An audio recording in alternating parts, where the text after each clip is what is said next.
This NCAA tournament has been absolutely insane this year, and the Kansas Jayhawks are hoping to do its part to keep the madness from spreading when they take on the Clemson Tigers.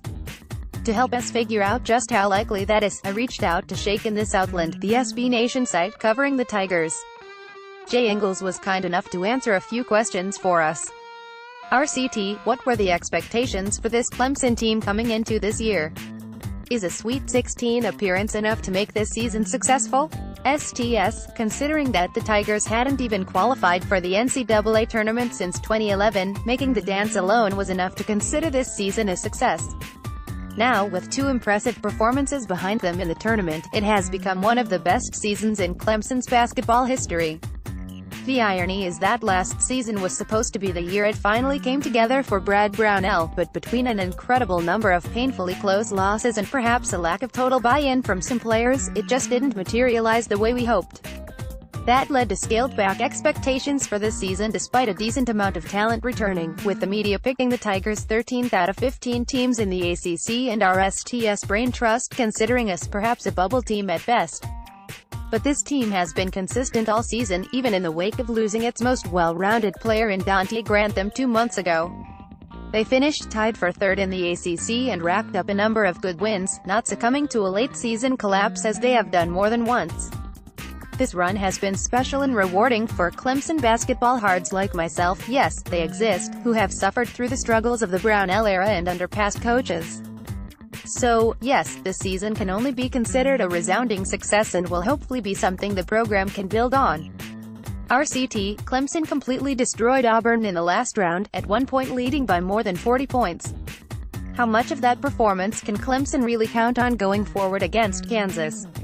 STS, I think the Auburn win should give them confidence that they can play at a high level on a big stage, which certainly helps from a mental standpoint. With regard to Clemson's game against Kansas, however, it doesn't mean much. There are obviously elements of that performance the Tigers would like to replicate against the Jayhawks, but it will of course be much tougher against an opponent of Kansas caliber. Clemson will not be able to finish at the rim to nearly the degree it did against Auburn, and they also can't rely on the Jayhawks to miss 18 straight field goal attempts like Auburn did. Of course, it's not as though Clemson was incredible statistically in that game. They shot 48% from the field and 39% from three, which they could certainly match against Kansas if they play pretty well. I think the bigger question is whether Gabe DeVoe can continue to shoot threes at a 66% clip. That's tough to expect. What will likely be different is that Kansas will presumably have more success against Clemson's defense than Auburn did. RCT, what do you think Clemson's plan of attack will be against the Jayhawks? Any strengths of the Tigers that will be helpful in taking down the Jayhawks?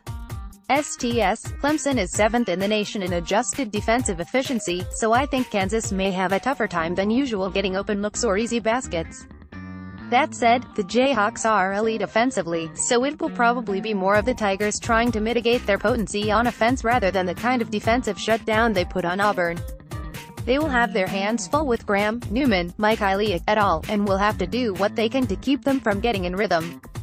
Clemson has a number of capable three-point shooters, and generally when the Tigers shoot it well from the deep, they win, no shock there. If Gabe DeVoe or Marquise Reed sees one or two go through, they can become very problematic for opponents because they don't need much space to let one fly. Clemson really thrives from three when they are able to penetrate and kick for open ones, however, so their plan of attack should be to keep the ball moving and have Shelton Mitchell and Reed try to break defenders down off the dribble and kick to shooters. Ideally that can open things up on the interior, for Elijah Thomas, who has been great so far but hasn't had to deal with anyone nearly as imposing as Udoka Azubuike. Kansas is good defensively, 45th ADJD, but they are just the 14th best of the 16 remaining teams. Azubuike definitely presents a problem at the rim, but I think Clemson should be able to find ways to score the ball.